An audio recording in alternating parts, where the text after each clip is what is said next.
कृष्णा। जय श्री राधे।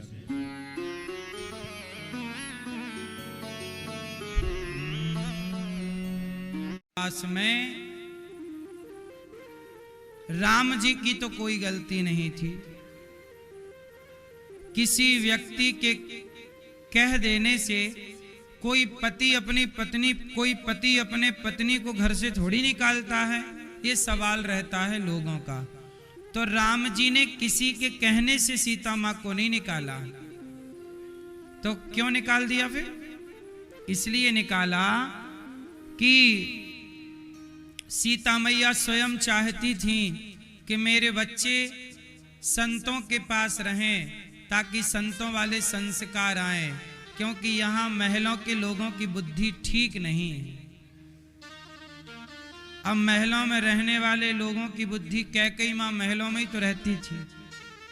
तो मैया सीता को लगा कि मेरे बच्चों पर ऐसे लोगों की छाया भी ना पड़े जिनके अंदर छल कपट है। इसलिए पवित्र विचार वाले ऋषि मुनियों के यहाँ मैं अपनी संतान को जन्म देना चाहती हूँ।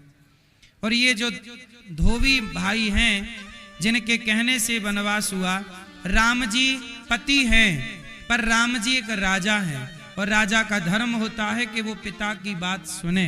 तो प्रजा कह रही है कि हम इन्हें रानी के रूप में स्वीकार नहीं करेंगे। तो उस समय राजा का धर्म क्या था? जो राज धर्म होता है वही राम जी ने किया।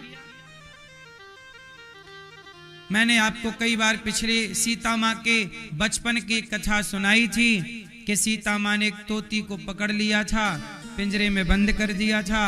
वो गर्भवती थी, वो तड़प तड़प के मर गई। कहती रही छोड़ दो, सीता मैया छोड़ी नहीं।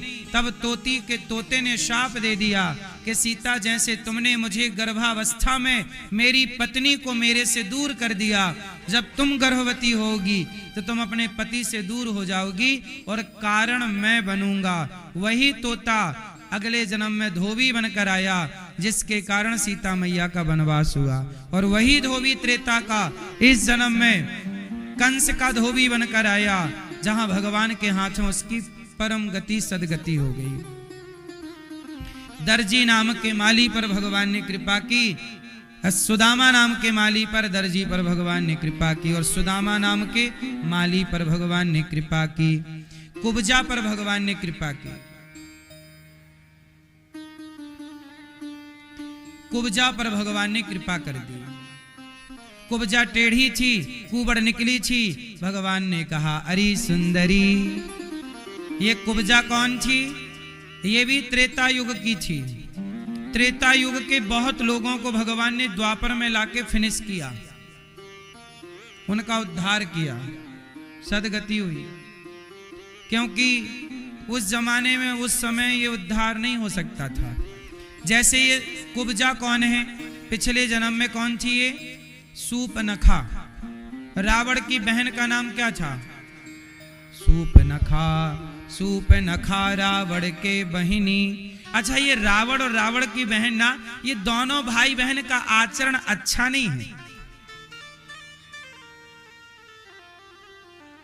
ये दोनों भाई बहन ठीक नहीं है। क्यों? सही बता मेरी मां, दोनों के आचरण सही है? सही है? सूपनखा को किसी से भी प्यार हो जाता है, जो देखे, जो दिख जाए अच्छा सा, हाँ हम तुम्हारी पत्नी बनेंगी, जबरदस्ती घुस रही है। कह रही है हमसे ब्याह कर लो। राम जी से क्या कह रही है? तो सम पुरुष न मोसम नारी। क्या बात के, देखो बातें भी कितनी अच्छी कर रही है। बोले तुम्हारे जैसा कोई पुरुष नहीं है और मेरे जैसे कोई, तुम बहुत सुंदर हो पर मैं भी कम सुंदर नहीं हूं। सूपनखा बोली, बोले मेरी टक्कर के तुम हो नहीं पर काम चला लूंगी। सूपनखा कह रही है।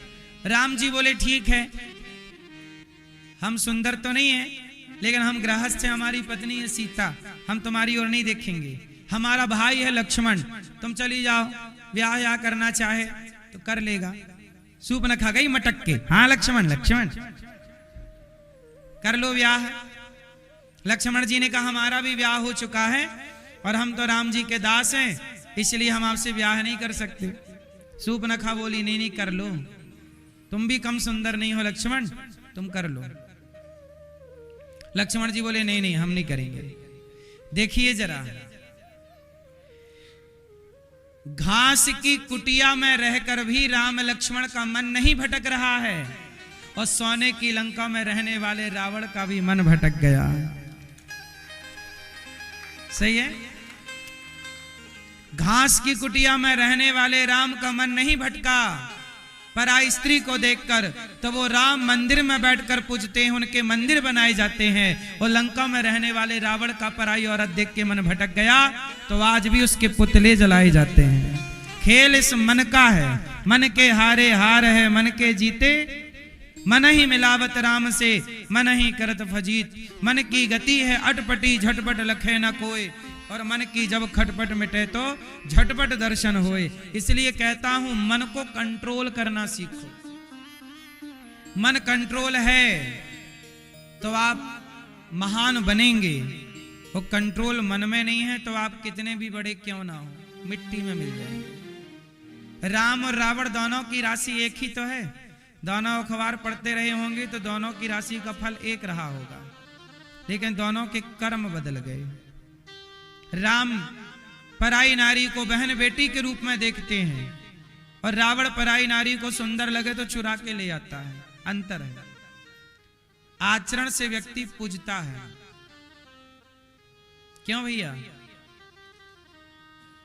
इसलिए आचरण अच्छे हो तो सब अच्छा है। सूर्पनखा कह रही है ब्याह कर लो, राम जी ने नहीं, लक्ष्मण जी ने ना। अच्छा, राम लक्ष्मण से इग्नोर कर रहे थे, जा जा जा जा जा जा जा। बाद में पता इसने क्या हरकत की, इसकी नाक कान क्यों काटी, बताओ उसने क्या गलती की। बार बार कह रही है ब्याह कर लो ब्याह। इससे राम जी परेशान नहीं हुए, लक्ष्मण जी भी परेशान नहीं हुए। नाक कान इसकी क्यों काटी, क्या कारण था जानते हो? ये सीता मैया पर हमला करने लग गई, सीता मैया को खाने दौड़ी। और जो भक्ति को क्षति पहुंचाना चाहे, भक्त को क्षति पहुंचाना चाहे, इसकी तो नाक काट ही देनी चाहिए। भक्ति की ओर बढ़ गई ना, भक्ति को नुकसान, भक्ति के चरण की ओर जाती तो फिर भी कल्याण था, खाने में खा जाऊंगी। लो ये चलो, आप लोग तो, आप में से कुछ लोग तो अच्छे हैं, मुर्गा ही खाते हैं, बकरा ही खाते हैं। ये सूर्पनखा सीता मैया को खा रही है, आदमी खा रही है। सूर्पनखा कहती है खा जाऊंगी। वो जब खाने को दौड़ी तो लक्ष्मण जी ने तलवार निकाली, नाक काट, कान काट लिया। अच्छा, नाक क्यों काटी? हाथ काटते, पांव काटते तो जाके बताना पड़ता ना इसे रावण से कि मैं कहाँ गई थी। देखो, लोगों से बताना पड़ता कि मैं वहां गई थी तो हाथ कट गया, वहां गई थी तो पांव कट गया। नाक कटी है, अब इसे बताना नहीं पड़ेगा मैं कहाँ गई थी, लोग देखते ही समझ जाएंगे कि नाक कटाने ही गई थी, और नाक कटा के आ गई। तो इसका जो बोलने का है ना वो बच जाएगा, बोलने से बचेगी, परिचय ज्यादा देना नहीं पड़ेगा, लोग समझ जाएंगे। तो नाक कटवा ली इसने, हाँ या ना?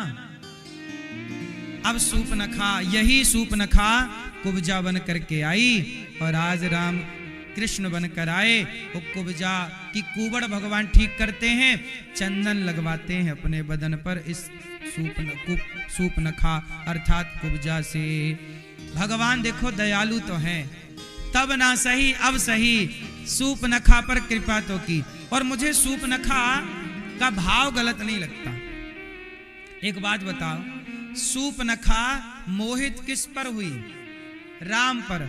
और राम पर मोहित होना गलत क्या था? हम और आप भी तो राम पर मोहित हो ही जाते हैं, बस वो सीता मां को ना पहचान पाई। लेकिन उसका राम को पाने का भाव गलत कहां था? भगवान को पाना कौन नहीं चाहता?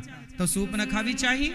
और जब नाक कान कट गई, रावण का सर्वनाश हो गया, तो ये ना पुष्कर चली गई और इसने खूब तपस्या की।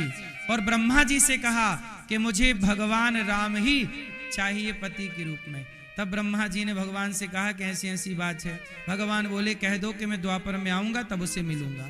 तो यह द्वापर में पूतना ये सूपनखा ये बनकर आई कुब्जा, और आज भगवान कृष्ण इनके घर भी जाते हैं और इससे मिलते हैं। कुबड़ी निकली थी कुबड़, भगवान ने कुरूपणी थी स्वरूपणी बनाई, पांव पे अपना पांव रख के ठोकर मारी, कुरूपणी से स्वरूपवान हो गई सूपनखा ये कुब्जा। ऐसे भगवान दयालु हैं, सबसे प्यार करते हैं, सबको गले लगाना चाहते हैं। जाने अनजाने में कोई भगवान की शरण में आ जाए, किसी भी भाव से भगवान उसे स्वीकार कर लेंगे। देर लग सकती है, माना कि आज नहीं कल, और भगवान की अदालत में स्वीकार सबको करते हैं, चाहे वो पापी से पापी क्यों ना हो, पुण्यात्मा से पुण्यात्मा क्यों ना हो। भगवान ने कुब्जा पर कृपा की, चंदन दिया उसने, इतना सा दिया, भगवान ने इतना दे दिया, ले जा, अपने आप को ही दे दिया, ले मुझे ही ले ले। इतना सा चंदन लेकर भी रीझ जाते हैं भगवान। सुदामा जी ने चावल दे दिए, रीझ गए। कुब्जा ने चंदन दे दिया, रीझ गए। शबरी ने बेर दे दिया, रीझ गए। इतने से में भगवान तृप्त। आप लोग हैं कि इतना होने के बाद भी शिकायत करते हैं। आजकल लोग भगवान से बहुत शिकायत करते हैं, सवेरे से शाम तक कुछ भी हो जाए भगवान से शिकायत। आज एक भैया जी आए, उन्होंने कहा हमें भगवान से बहुत शिकायत है। क्या शिकायत है?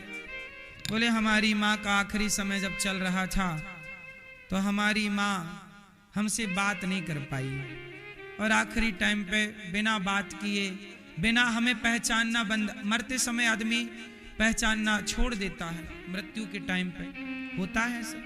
बोला हमारी भगवान से शिकायत है कि हमारी माँ हमें पहचान ना पाई मरते समय। हमने कहा भाई साहब सारी जिंदगी तो पहचाना उसने, आखिरी समय उन्होंने ईश्वर को पहचान लिया, लेकिन शिकायत है। बोले अब पूजा नहीं, अब तो भगवान से शिकायत है, माँ ने नहीं पहचाना। किसी के घर में कुछ भी हो जाए शिकायत भगवान से। हमारे को बुखार आ गई, अरे भगवान ने ऐसा कर दिया, इसके साथ ऐसा, अरे भगवान ने ऐसा कर दिया। कोई गरीब है, अरे भगवान ने कर दिया। कोई अमीर है और ऐसा हो, अरे भगवान ने कर दिया। तनिक सी कुछ बात बिगड़ जाए आपकी तो आप तुरंत दो, अरे भगवान की हमने तो इतनी पूजा की, क्या मिला, भगवान ने कर दिया। लोग भगवान को दोष देते हैं, अपने गिरेबान में झांक के नहीं देखते कि मैं कितना सही हूं, मैं कितना गलत हूं। मेरे कर्मों का अपना भी तो दंड मुझे मिलता है ना। मेरी माँ जज किसी को फांसी देते हैं ना, तो फांसी जिसको दी है जज की, उनसे कोई पर्सनल दुश्मनी नहीं थी, तो फांसी क्यों दे दी? अरे जज ने अपना काम किया, जजमेंट दिया, उसके अपने गुनाहों ने उसे फांसी दी है। ऐसे आपके अपने कर्म आपको दुख देते रहते हैं और आप दोष भगवान को लगाते रहते। भगवान तो जज हैं, जजमेंट देते हैं, जो जैसा करेगा, जो जस करहि सो तस फल चाखा, जो जैसा करेगा ऐसा पाएगा। कितने दिनों का ये संसार आपका है, कितने दिनों का मेरा है। आज मैं बात कर पा रहा हूं आपसे तो कर लूं, एक टाइम तो ऐसा आएगा कि मैं भी आपसे कुछ बात ना कर पाऊंगा। इसलिए जब बात कर सकता हूं तो सारी अच्छी अच्छी बातें कर लूं। इसलिए आप लोग भी अपनों से अच्छी बातें कर लो, क्योंकि आखिरी टाइम पे आप बात ना कर पाओगे, कुछ कह ना पाओगे, कुछ बोल ना पाओगे। एक शब्द बोलना भारी पड़ जाएगा साहब। अभी तो ये शब्दों के धनी हो आप लोग, एक दिन इतने गरीब हो जाओगे आप कि आपकी वाणी से एक शब्द ना निकलेगा। चाहोगे बोलना, बोल ना पाओगे। इसलिए कहता हूं जिसको जो कहना है ठीक ठीक बातें बोल पा रहे हो अभी बोल लो, फिर पश्चाताप ना करना पड़े कि ये और बोल लेते, है ना। जिंदगी बिंदास जीना चाहिए, शिकायत नहीं। थैंक यू, धन्यवाद ईश्वर का, जो दिया है बहुत खुश रहना चाहिए। जीवन मृत्यु जन्म मरण ये तो क्रम है। मैं भी कितने दिन का हूं, दिनों दिन मैं घटता जा रहा हूं, दिनों दिन आप घटते जा रहे हैं। आज का सूर्यास्त होते ही मेरी जिंदगी का एक दिन कम हो गया कि नहीं? आज का सूर्यास्त होते ही आपकी जिंदगी का एक दिन और पाया कुछ नहीं आपने, गवाया है साहब। आज का दिन गवा दिया। आज के दिन क्या किया? क्या पुण्य किया आपने? निंदा तो नहीं की, छल तो नहीं किया। छल निंदा चुगली करते हुए तो दिन नहीं समाप्त हो रहे हैं, सेवा करते हुए दिन समाप्त हो तो फिर आप आगे जरूर बढ़ोगे, क्योंकि आप कुछ पा रहे हैं, सेवा का धन पा रहे हैं, नाम जप का, कथा श्रवण करने का पुण्य पा रहे हैं। इसलिए कहता हूं मेरे जीवन का आज एक सूर्य अस्त और हो गया। हमारे देखते देखते 2020 चला गया, 2021 चला गया, 2022 चला गया, 2023, 2024, 2025 चला गया। ऐसे करते करते 2026, 27, 28, 30, 40 हम सबके देखते देखते ये सब कुछ निकल चुका होगा और हम बुढ़ापे के शिखर में पहुंच चुके होंगे। तब वहां से आज के वक्त को पलट कर देखोगे ना तो आप सोचोगे जरूर कि इस जीवन की यात्रा में आपने क्या पाया। मैं आपसे एक सवाल कर लूं, आपने आज तक की इस जीवन यात्रा में क्या प्राप्त किया? क्या क्या पाया आपने? जो पाया क्या वहां के मतलब का है जहां जाना है सबको? ये जो पाया है ये सब यहीं का सामान है, यहीं की व्यवस्थाएं। वहां आगे का क्या पाया आप लोगों ने? जन्म लेता है व्यक्ति, बचपन गुजरता है, जवानी